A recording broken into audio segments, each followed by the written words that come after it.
What's going on, pursuers? Welcome to the Pursuit of Calling podcast, where my goal and purpose is to provide you with the tools needed to successfully discover and pursue your God-given calling. I'm your host, Thomas.carney, and today we're learning about leadership and the importance of knowing your core values with Jesse McCullough.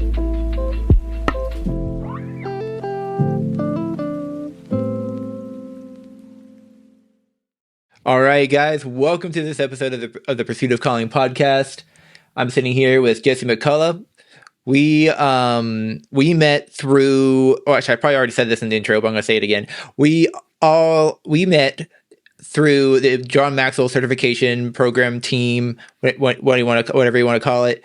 And I just posted in the Facebook group about like, hey, I want to connect with people around the Pittsburgh area.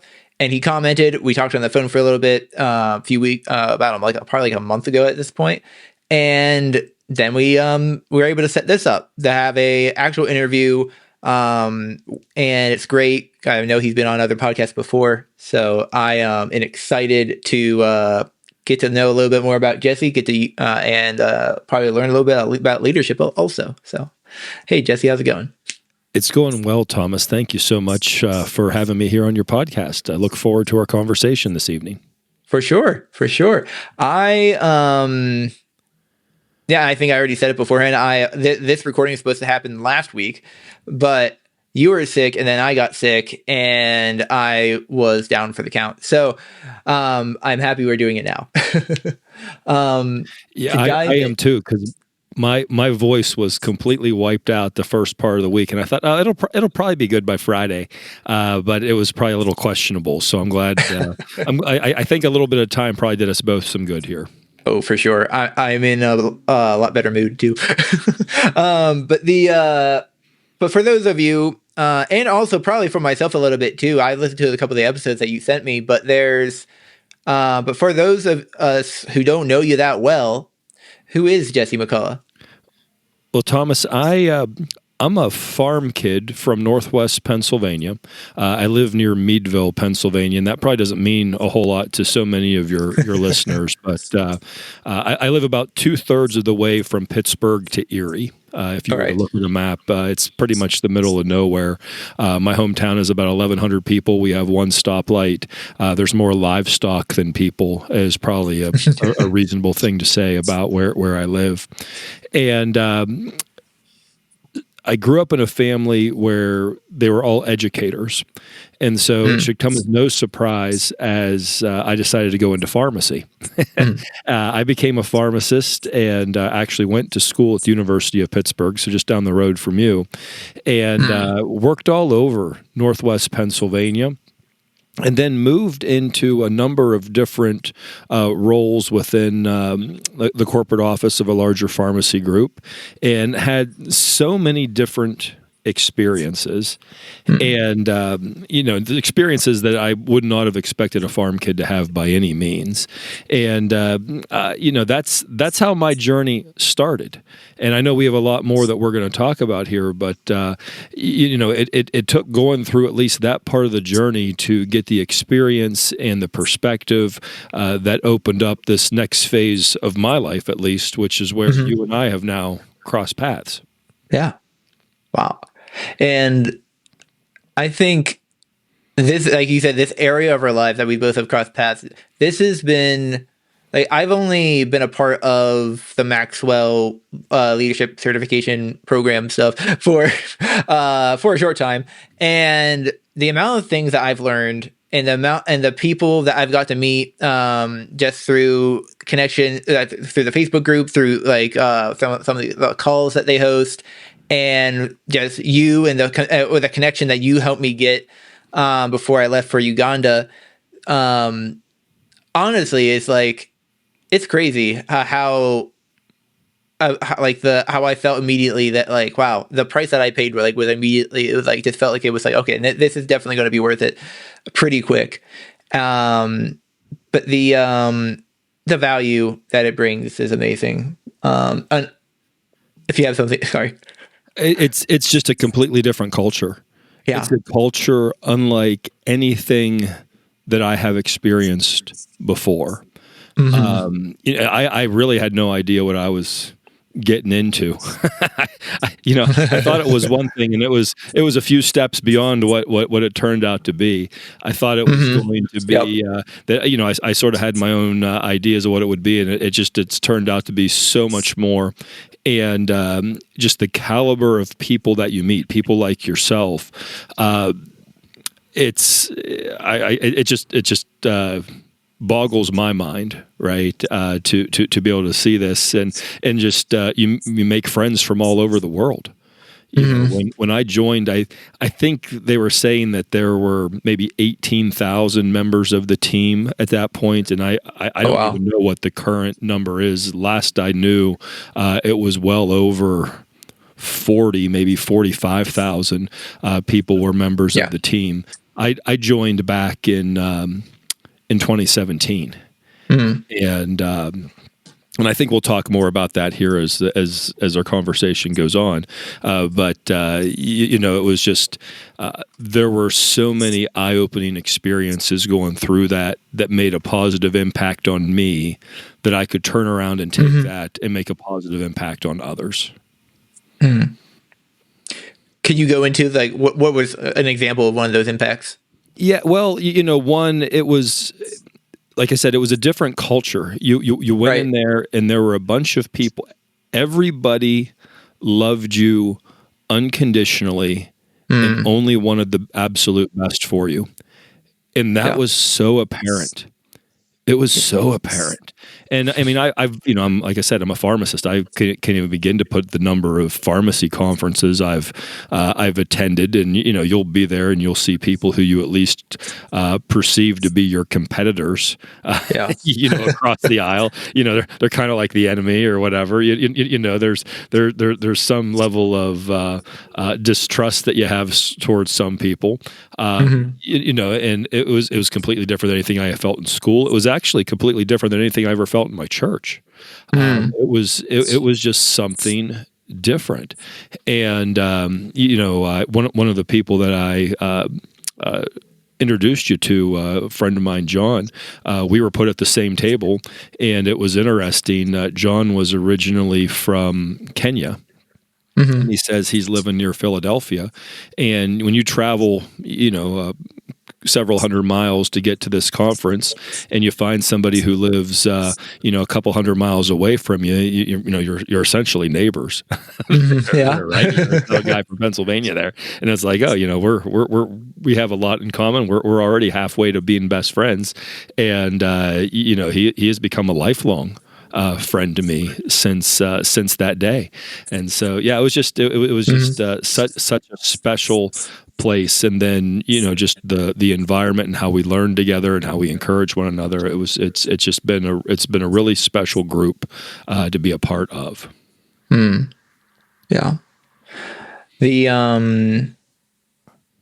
I think whenever you said you're surrounded by people that love you and that want to see you succeed was prevalent to me whenever I was on one of the one of the intro calls for whenever you join, and I don't remember his name right now, but he asked me I joined the call late.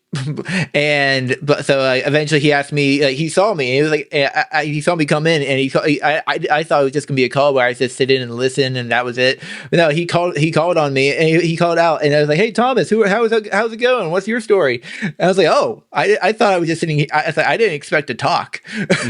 And so I told him about my life, about my struggles with muscular dystonia. And we're back. And I talked to him, and then I talked about my podcast, and I said it really quick. I kind of sometimes I said it so fast because I get like a certain insecurity telling people about my podcast, because some people are just like, wow, there's another podcast. And so I said it really fast. He goes, wait, what was that? And he goes, go back. What was that? Say it again. And he made me talk about. So that made me feel comfortable to talk about it more and tell him the vision behind it and why I'm doing it. And that in itself was like, that was the first call I was on, and it was eye opening to how this is eye opening to how the rest of this is going to be. So now I'm pumped to see what else this community can bring. And you said you're actually going to the conference live, which yes, from when we're recording this is just a couple of weeks away, and I can't wait to hear your take on it on the other side of that. Man, I've only ever been to one conference before, and this will be my second. And I'm so excited. The first one was great, and it's been like 3 years ago, so I'm ready for it. But I think it's interesting that, well, it's not surprising, but I find it interesting. The 2 podcast episodes you sent me you sent me 2 episodes for those who weren't privy to our text conversations. He sent me two episodes for me to get more familiar with who he is. And I felt like more of what he really has a heart for. And because they both had to do with leadership, like it said it in the title. That's what specifically what those podcasts were about. And I found that there was other episodes out there that you were on different podcasts, and but these 2 in particular were strictly talking about leadership. And I'm going to link to both of those in the show notes. So other people who want to learn more, that maybe that they'll learn in this episode, or different things they'll learn in the other episodes. I'm going to link those in the show notes so people can go listen to those as well. But I wanted to know, like, I want you to explain from your perspective what leadership is and why it's important. Well, I guess the definition that I use first of a leader. Let's talk first about who a leader is. Okay. The definition that I share with people is that a leader is anyone who helps someone at some time get somewhere or do something. Mm-hmm. All right. And I kind of like the way that sort of rolls off the tongue, but a leader is anyone who helps someone at some time get somewhere or do something. And when you think about that definition, it applies to all of us. Mm-hmm. We are all leaders, right? And I use a bit of an absurd illustration, but I would ask you, is a newborn baby a leader? And based on this definition, the answer is yes. A newborn baby, especially to new parents, right? I don't know what your experiences are with that, Thomas, but a newborn baby leads new parents to become competent parents. Mm-hmm. Right through, and it's a pretty awkward transition, right? It's a bunch of crying, and you realize that at some point the baby's crying because the baby is hungry or needs a fresh diaper or needs to take a nap or go to bed or has to burp or whatever, right? You have these things, and over time you get to realize the subtleties, and that youngster leads you to become competent. It leads you from one place where you were and gets you to a better place than where you started, right? So that is who a leader is, and that applies to all of us. It doesn't matter, where we are in life. Each one of us is a leader, but the most simple definition of leadership that I could give you is that it is all about influence. How do you influence someone to do at some time to do something or get somewhere, right? That's really what it comes down to. And that has become such an important thing to me in my life, because I realized how much of that was missing for far too long. Mm-hmm. It was missing for far too long. As I shared, I'm a farm kid that became a pharmacist, and I went on and I've done a number of things that no farm kid probably really has a whole lot of business doing. But one of the things that my group and I were involved with was getting pharmacists trained to provide immunization services. And we're recording this in February of 2025, and I'm going to tell you 20 years ago, you could not get a flu shot at very many pharmacies. Right. In 2005, I got the phone call, "Hey, Jess, can you get some pharmacists trained to provide flu shots?" And I thought, pharmacists don't do that, but whatever. So we fumbled our way through it, and we got 13 pharmacists trained that first year to provide immunizations in Pennsylvania. You fast forward 5 or 6 years, I think it was by 2011, we had 13,000 pharmacists trained to do this. And it was, there's some part of that which is very mechanical in nature. Can you get people to read the book and attend a class and pass a test and this, that, and the other thing? But on the other side of it, it was the reality of, can I get pharmacists to actually provide those services to the customers that come into their pharmacy? And I would see some pharmacies that just did gangbusters. Like, man, they would immunize anybody that came in. They did such a good job. And there were others where it was like, dental procedures were more pleasant than seen in, immunization services at some of these pharmacies. And they just struggled. And I didn't know what that was. I could not figure that out. And, I very much approached it from a management perspective. And it was actually just over 10 years ago. It would have been late summer, early fall of 2014. Where and Thomas, I could take you to the piece of sidewalk where I was listening to a podcast where John Maxwell was on there, and he said, leadership skills can be learned. And I had never considered that before. I had never considered that before. I just took that each one of us had some level of leadership skill, and it was not dissimilar from our shoe size or our height or our eye color or our hair color or something like that. It was just this is just something that you were basically equipped with, and some people got a healthy amount of it, and other people just didn't get as much.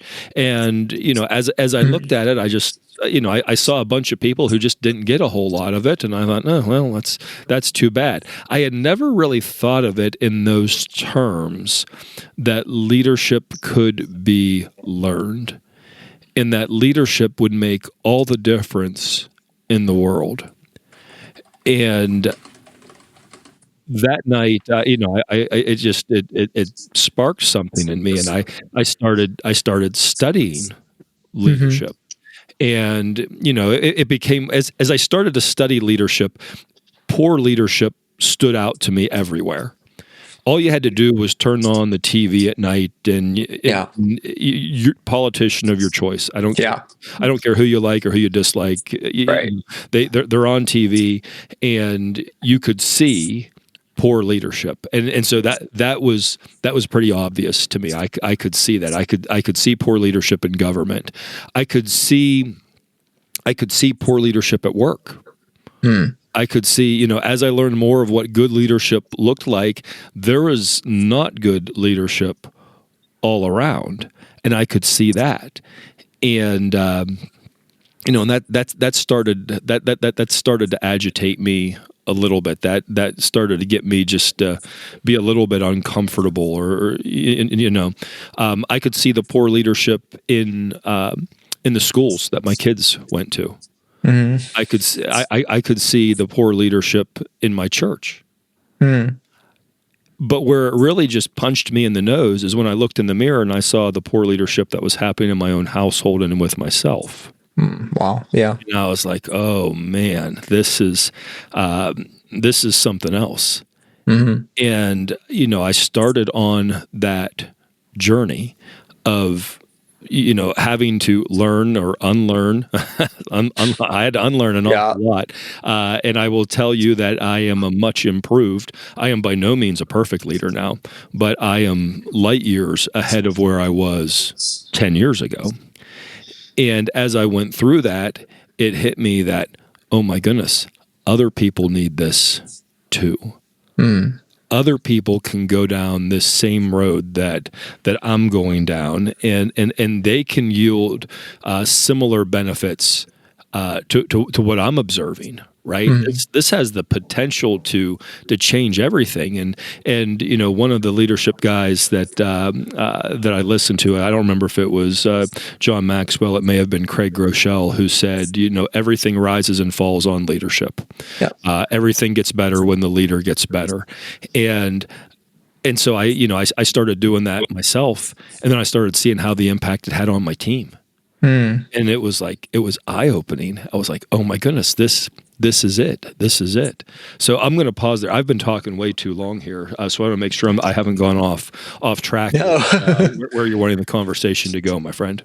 Oh no, you're going right in the. I asked you what leadership was and why it's important, and I think you're answering that pretty well. You're saying everything rises and falls in leadership. That I believe that is Craig Groeschel, and the whole thing, like the same thing. I can attest to you starting to see poor leadership everywhere that you go, because when you start studying it, and I started studying it, reading John Maxwell's books years ago, and I don't even remember how I actually found out about John Maxwell. I just I don't know. I have no clue. I don't remember. And I just, the more I learned about it, the more I personally want to implement it in my life, so that others that I lead, or even have the opportunity to lead. Like, I think you hear a lot that leadership has, and I think that's within your definition, has nothing to do with position, and everything to do with character. And so, like, I think honestly, the way you were explaining it to me sounds like the reason it's important is because where there's poor leadership, everybody is hitting a ceiling. Everybody is nobody's getting better in that instance if there's poor leadership. Exactly. It's like the Bible tells us, where there is no vision, the people perish. Yep. Right. Yes. So if you have a leader that cannot see a better tomorrow, then where are you going? Like, it does not inspire progress and advancement to the things that the group can do. So, on this journey that you've been on, you said you would listen to. You remember that podcast from? You think you said 2014? I believe it was 2014, and I wish I could find it again. But if you think I could find that one, I don't know. I've looked a couple of times. I've not been able to locate that one again.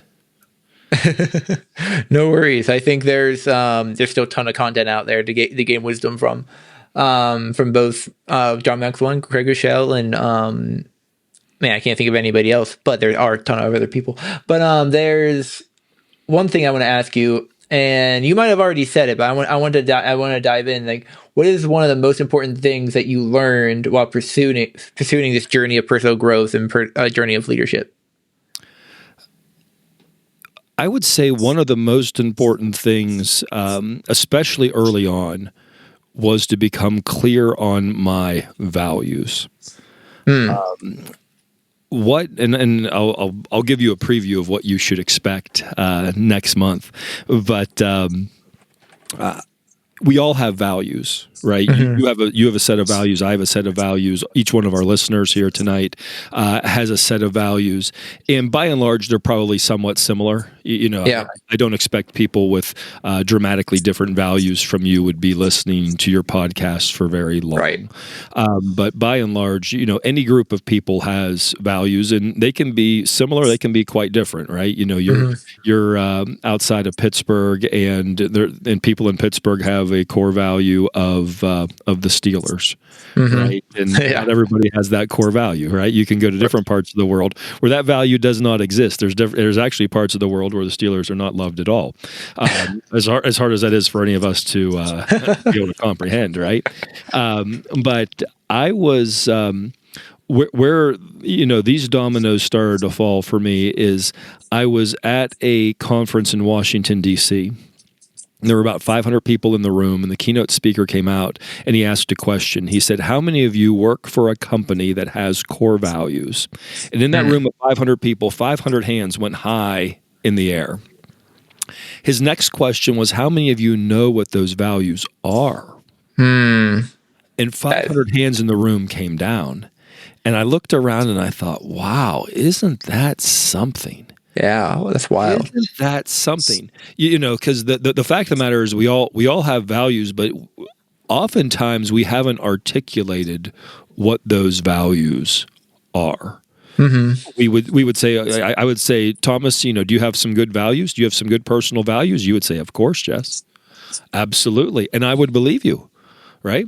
Yeah. And I thought I had good values. And whenever I went to that first conference, that first Maxwell conference in Florida, it was early on, and John came out and he started teaching. He said, I want you to know what our values are.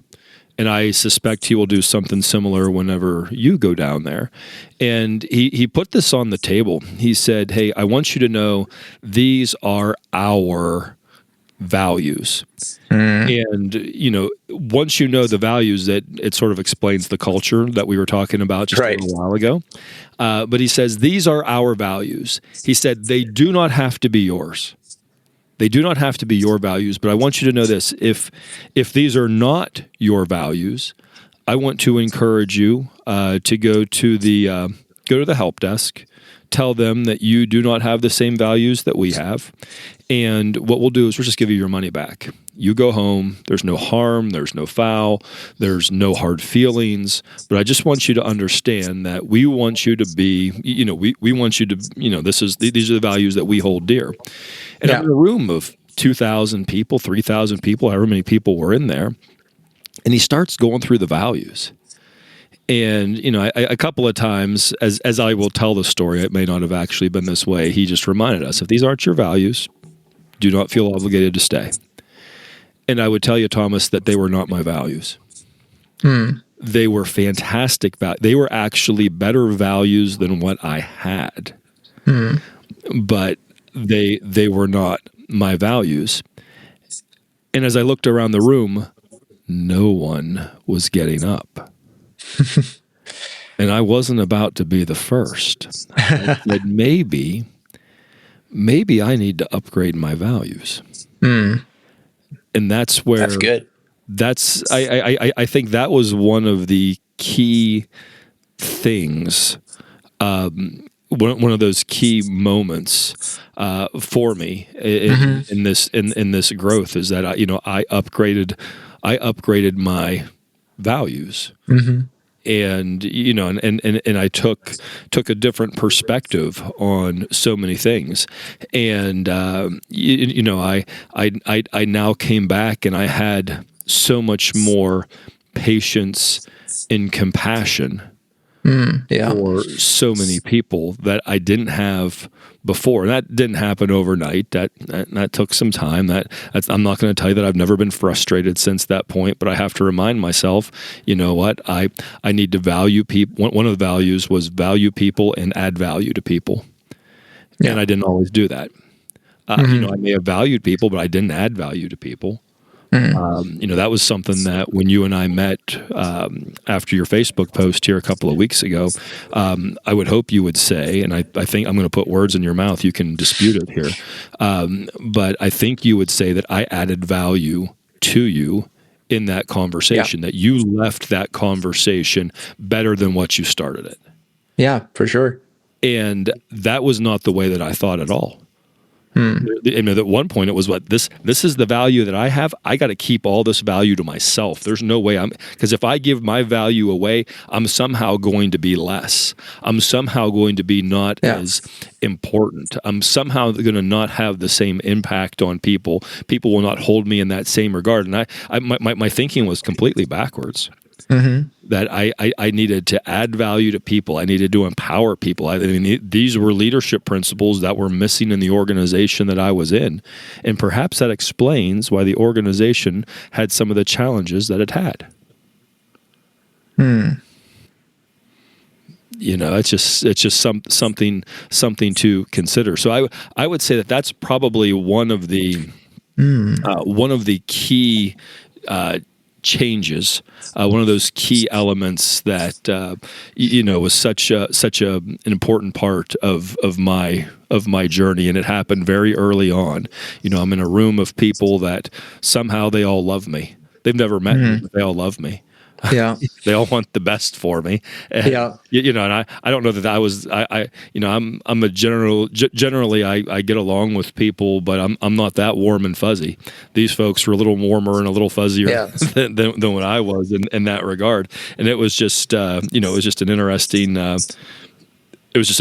experience, and it has served to improve so many things and how I engage and interact with other people. Mm-hmm. Wow. I'm going to stop for a second to say I just got this like feeling of gratitude over myself for just now. I'm just going to say I'm just super grateful for this conversation right now. I don't know. I just got like, you were talking about all the people surrounding you, and I talked about the values of the Maxwell Corporation, and I have like in my mind, I'm thinking about my values of love God and love others, and there's a third one that one of my good friends, Sean, would say, love God, love others, and teach others to love God, and the way to do that is through adding value to them. And there's and that can be just at the grocery store to the cashier. There's so many instances where I can think back to where I could be pretty introverted, and I just like go in. I go in. I know exactly what I'm going to buy. Exactly have it mapped on my head where I'm going to walk in the grocery store, and I just get to the cashier. They scan everything in. I say thank you. I give my card and I leave, and I don't say a word to them. And I'm like, they were just a means to an end, and I had to shift my mindset around that. Every single person deserves to be loved, and every single person deserves to have value added to them, and that's one big reason why I joined the leadership, this leadership company, because I having known the values, at least to the extent I can learn it from books and podcasts, and knowing that this was out there as an option, it took me a couple of years to pull the trigger financially, but when I did, it took one call, like I said before, to understand that this is where I'm meant to be. And this conversation is another indication of that, because it's through paying that large sum of money that caused me to be able to have this conversation right now. So I would say I'm super grateful that be doing this right now. I usually don't have this much energy at 8:30 at night. Well, it's such a wonderful thing to connect with people that have these similar values and perspectives and attitudes, right? Yes. So it's my privilege and my pleasure to be here, and it's worth it. Right, you're worth it, Thomas. Yeah. Each one of your listeners is worth it, and so I'm happy to share some of my story here with them. Wow. So, one question I have left. Well, actually, there's two more after. There's like two out, end of the podcast questions, but I don't count those. But there's one question I usually ask first, and I guess I skipped over it by accident. But I actually kind of like that this is the last question before we get into the outro. This podcast, as you know, is called The Pursuit of Calling. And I want to, for however long, talk specifically about what you believe your calling is. Wow, that's That's an interesting question. It's a tough question, and it's a personal question, right? Because, I know so many people who have gone through life and they do not know what type of calling that they have.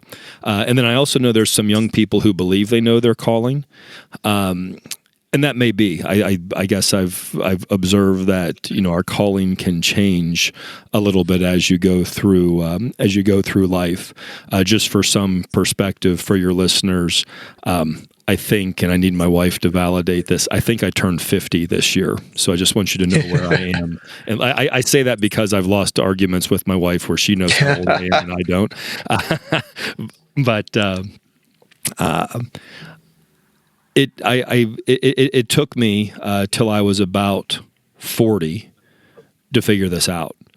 I needed to have certain life experiences. I need to see my heart change, and not necessarily change for the better. Right? As I went through my pharmacy career, I noticed that my heart hardened towards some people, towards some attitudes. And I'm not going to say that that's right, but I would tell you, as I think I shared earlier, and when we're done, I'll pull it up on a map. I'll share a map on the screen with you. I'll take you to that place where I was, where I heard leadership skills can be learned. And that thought hasn't left me for the last decade. It hasn't. Right? It's like something that I think about every day. Now, I don't know about you, but there's certain things that over the course of my life I've been sort of excited or hot for, right? It's like, oh, this is the hot new thing. This I'm really excited about, whatever. And a lot of times those things will burn hot and bright for a short period of time, and then they ultimately burn out and go. This hasn't gone anywhere. That's how I would say that I believe it's my calling. It's that I had a favorite sports team, or I had a favorite TV show, and that everything was revolved around this for a period of time.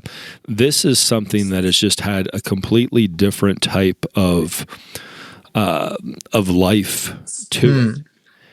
And then I would also tell you this, when it comes to a calling, especially if you feel that it's God's calling on your life, and I do feel that this is God's calling on my life, at least for this particular phase, you have to understand that the enemy will not like that. And because of that, you're going to have stuff come at you.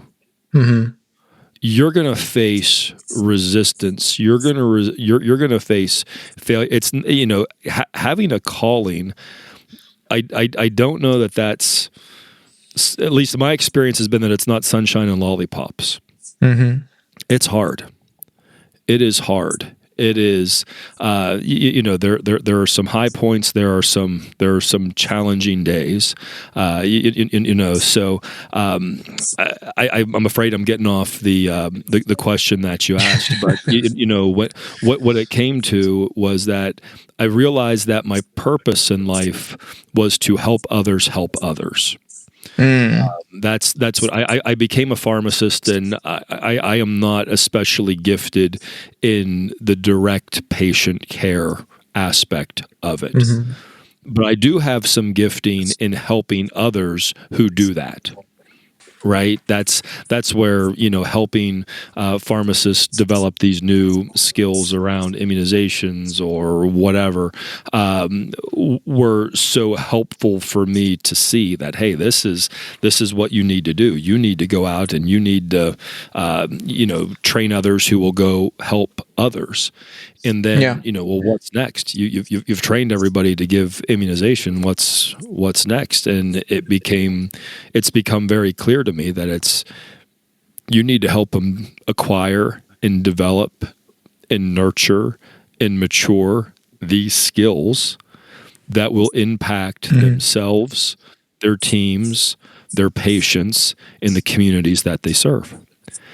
And that didn't happen automatically. I was like, at first it was like, do some leadership training for pharmacists. Surely surely that can be a lucrative industry. And perhaps there was some selfishness with that in the early going, and I think because of that, there was a lot of struggle and failure. There was a lot of struggle and failure, right? And then I'll give you this spoiler. You join the Maxwell team because you want to have access to John, but you will find that he has surrounded himself with so many fantastic people that are just of the same caliber, maybe even a notch or two ahead. And I didn't expect that. I was like, I want to be able to learn from John, and then all these other people are, a few tiers below his caliber, and that is not the case. That is not the case. And his CEO is a guy by the name of Mark Cole, and Mark said one day, he said, "Everybody deserves to be led well," and my radar goes up to the everybody's and nobody's and like the extremes, right? Yeah. When my kids come home and they say everybody else has a cell phone, they all do. But when he says everybody deserves to be led well, I said, is that true? Is that true? And I actually had to look at the opposite of that. I said, well, let's make a list of who doesn't deserve to be led well. Let's see whose name can we put on that list. Who's the poor person out there that needs to have a very poor leader leading them? And the more I thought about it, I could not come up with anybody's name to put on that list. And I had to reason that everybody does deserve to be right, and that was those were just some pretty substantial shifts. And it's as I talk with folks, it's you can find some common ground. Oh yeah, it would be good. It would be good if people had these skills, but there's also an arrogance you have to get through. You have to get through the arrogance that, I don't know if you've ever looked at these statistics, but I believe it's AAA has done some research. Do you happen to know anybody, Thomas, who would describe themselves as a below average driver? No. No. It's something like 93% of people would, they all believe that they're above average drivers, and they'll give you whatever reason behind there, like, oh, I've never had a speeding ticket, I've never blah, blah, blah. But we know that statistically speaking, that cannot be true. Right. Like if we were to get everybody, line them up, somebody's at the top, somebody's at the bottom. Like that's just the way that it goes, right? The same is true for leadership. The same is so true for leadership. It's something like 60% of people would rank themselves in the top 10% of leaders. And that's probably not the exact statistic, but I share that with you just as a ballpark statistic because, most people say that comparatively, I'm better than a lot of the other people that are around me. And that may be true. Yeah. But that doesn't mean you're a good leader. That doesn't mean you don't have room to improve. So my journey took me to become humble enough to say, even though I have all these years of schooling and advanced training and this, that, and the other thing, maybe there's something else that I could learn that could make a tremendous positive impact on the people around me. And when I had the humility and the courage to go down that road, I found out, oh yeah, I do. And the fact is that if I have room for it, probably a lot of the people that I know have room for it as well. And you need to bring them along as well also. Yes. Yeah. And something that I was challenged to do was that, I was challenged that if you really want to improve your leadership skills, you need to do it in the nonprofit space.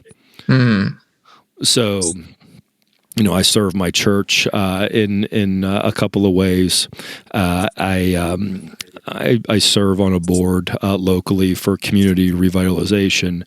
And perhaps the most challenging area has been I got, as I was telling you before we started recording, I believe the technical term is roped, but I'm coaching 5th and 6th grade elementary boys basketball, right? Yeah. And if you want to check your leadership, like how do you lead kids, right? Like it's just this volunteer position where you go out there and you serve them and you do your best, and you find out that there's challenge and there's struggle and there's failure that you go through, but you keep going through it because you have the opportunity to keep getting better. You have the opportunity to keep making an impact on people.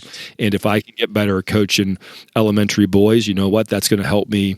That's going to help me lead a lot of other people, as we go down the road. So yeah, I've probably gone way off topic and way too long on that, but I'll pause there. No, you are perfectly fine. So I think we will start the wrap up sequence, and with just some final questions. I believe I sent these to you. I'm not positive, but no, I want to also say thank you. I love the what you said about your calling, saying it's to help others. I think that's fantastic. I love it whenever people actually have. That's one thing I want to help people find is how do you put a phrase to your calling, and the one thing Valerie Burton says in the training videos I'm watching is she asks the purpose question. She asks, how do you want people to improve having crossed paths with you? And the answer to that question is generally what the person believes their purpose is, and they didn't really think about it until then. So I want the listeners right now to think on that one. How do you want people's lives to improve when they cross paths with you? And I think you're gonna find that's going to get you on a path towards your calling. But all right, Jesse. So there is, where'd they go? I had a couple. Well, I know there. I couldn't find them in my notes. But there's 2 questions. One, when it comes to personal growth, development, or like in leadership, what would be two of your best resources that you would usually recommend to people? 2 that I would start with. With anything that you do, I think it's so important to know the rules of the game, right? If you don't know the rules, the game's not quite as fun. If you're playing ice hockey, you don't know the rules to ice hockey, you don't know why the game unfolds the way that it does. Right. To that end, there's 2 resources that that are very much foundational, and that's Maxwell's 15 Laws of Growth and 21 Laws of Leadership. Those have been so helpful, and by learning those principles, it becomes so obvious when you see them violated. It becomes so obvious. I'll hear stories and somebody will be continuing their story and they'll say, well, then somebody did this. And it's like nails on the chalkboard for those of you old enough to remember what that, what that was like, right? It's like, oh, this is not going to go well because there is a violation happening, and you see it unfold. So like those are 2 foundational pieces that I rely on just for myself and that I share with others. Great. Well, thank you for those. I can attest to 21 Laws of Leadership. I have 15 Laws sitting on my bookshelf. I haven't. That's one I haven't picked up yet. So I keep hearing it referenced over and over again. I need I love reading, so I need to get that onto my list. Just let me throw this out. Sure. What really turned me on to both of those is I heard 2 separate interviews in 2 completely different contexts. But in both of these interviews, they reference this book titled The Richest Man in Babylon. I don't know if you've ever heard of The Richest Man in Babylon or not, but it was a book that was written, I think it was written right before the Depression, and it's about personal finance, right? But it's set in ancient Babylon, and it tells the story of this guy who is in a place of struggle. Yeah. And I believe it's at the end of chapter 2 where he says, his buddy who he grew up with has gone on to become the richest man in Babylon. And he thinks to himself, if I could just meet my boyhood friend, maybe he could tell me how I could have wealth.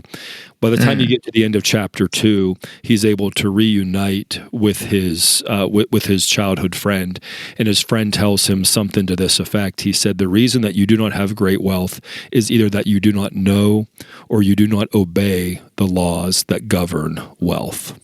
And that phrase, you don't know or you don't obey, has stuck with me.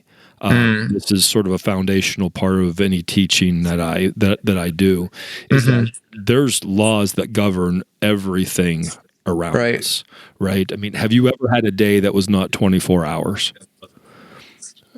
Has the sun ever not risen in the east and set in the west? The world operates by exact law. If you were to hold your cell phone out at arm's length and let go, you have no doubt that it would fall to the ground. It would not fall up. Right. You know the laws that govern these things. Now, the fact is that there's laws that govern all sorts of things that we may not be aware of. Right? Yeah, you don't know the laws that govern electricity. Well, maybe you do. I don't know the laws that govern electricity or some of these things. To me, it's sort of like magic, right? But that doesn't mean that there's not principles that you can study and learn. Right? There's electrical engineers out there that can wire your house and, so that things don't explode or burn or whatever, however that all works. That's outside of my expertise. But my point was this, is that there are certain principles that you can capture, that you can learn, that you can internalize, and that you can obey, that will make a tremendous difference in how things go in your life. And that's where like the 15 laws of growth come in. That's where the 21 laws come in. There's a number of other, any book that comes out and it has or it has some number of laws, like I'm there. I'm a student. I'm checking that out because that's just what it is. But I'll give this tip to the readers or to your listeners. Should you get these books and should you read these books, you do not read these books the way you read other books. You read one chapter, and then you sort of soak on that chapter for days, weeks, maybe even months to learn that principle. You don't just blow through it. You've got to. One of our mentors now, Thomas, uses the expression: "Learn a little bit, do a little bit. Learn a little bit, do a little bit." Right, and you need to learn those principles. And you need to start exercising them. Don't just collect them all. Just learn as you go and pick those up. No, that's good.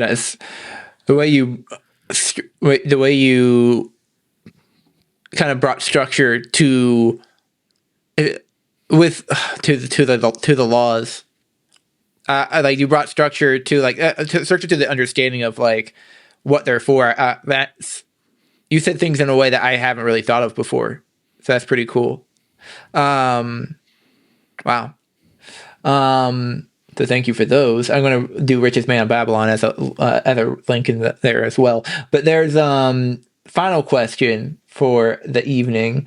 Now that you've been on The Pursuit of Calling, who would you recommend as a guest on the podcast? I would point you to our mutual friend John, who came from Kenya. Okay. Yeah. He has such an amazing story. Such an amazing story. I met him instantly. We became best friends. I'm about twice as old as what he is, if memory serves. But, he tells the story of coming to America. And I don't know that I would have that type of courage to leave where I was and to go to some other part of the country. We were talking before you hit record about your trip to Uganda. I don't know that I have that type of courage. I don't know that that's what I was equipped with. I don't know that that's what my calling was for, that, my sort of my work field is perhaps a little different. But some of these folks who have done some of these different things, I think would be interesting. And, I would even point you back to Dustin and Ashley, who I introduced you to, who actually served in Uganda for some period of time.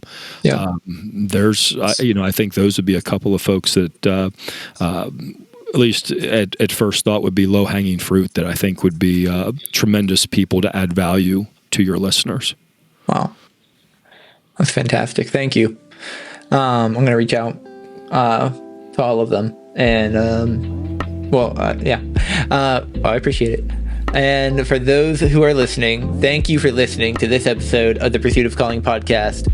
And if you be so kind, if you got some value from this episode, go ahead and share it out to on all of your social media platforms, whether you're on X, Instagram, Facebook, wherever you're at, Pinterest, which would be weird, but you can share it on there too. And then if you would also be so kind, you're going to go ahead and leave a comment on Spotify, Apple Podcasts, leave a review. Don't forget to leave 5 stars, and we'll see you next time. All right, guys, keep pursuing.